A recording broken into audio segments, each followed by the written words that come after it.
Back on a new 06 Sienna or Highlander, or $1,500 back on a new 06 4Runner through July 31st. Toyota, moving forward. Tonight, shipping out. A week after the bombing began, the U.S. military begins pulling trapped Americans out of Lebanon, where the damage is staggering. How long will Israel's offensive last? Air war. Tonight, we are in the skies over the Israeli-Lebanese border and in the cities under siege. Stem cell showdown, a furious argument on Capitol Hill. Would further research save lives or take lives? And mercy or murder? A doctor and two nurses, saviors during Katrina, are today charged with murdering their patients. And a prosecutor asks, did they think they were God? From ABC News, this is World News Tonight with Charles Gibson. Reporting tonight from the Middle East. Good evening. Good evening. Again tonight from Jerusalem. The conflict between Israeli forces and Hezbollah militants in Lebanon is now a week old. There is no end in sight. Leaders around the world talk about ways the crisis might be resolved, but for now, Israel is very obviously being given time to carry out its campaign to cripple Hezbollah and drive it back from Israel's northern border. As for today's principal events in the region, Israeli warplanes were back in the air today, hitting a Lebanese army base, among other targets, and killing 11 Lebanese soldiers.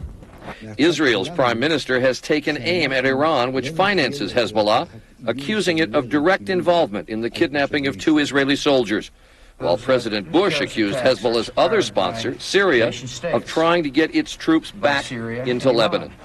Hezbollah itself fired fewer missiles at Israel today, but those it did fire were aimed again at Haifa, Israel's third largest city.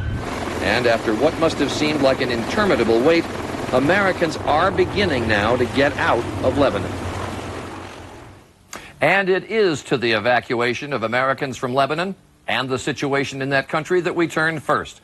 Other nations have been much more prompt in getting their citizens out of harm's way, but now, better late than never, Americans began leaving in large numbers. And ABC's David Wright is in Beirut.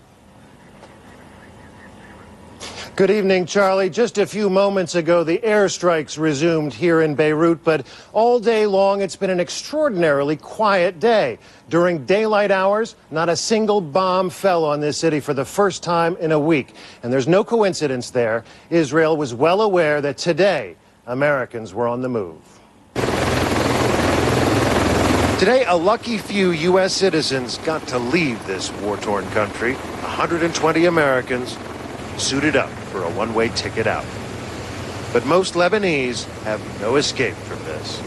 Today's brief lull in this city gave journalists their first glimpse into South Beirut, the area hit hardest by Israel's bombs. Beirut's most densely populated neighborhood and its poorest has been a no-go area for days. Lebanese officials say Israel has inflicted billions of dollars in damage.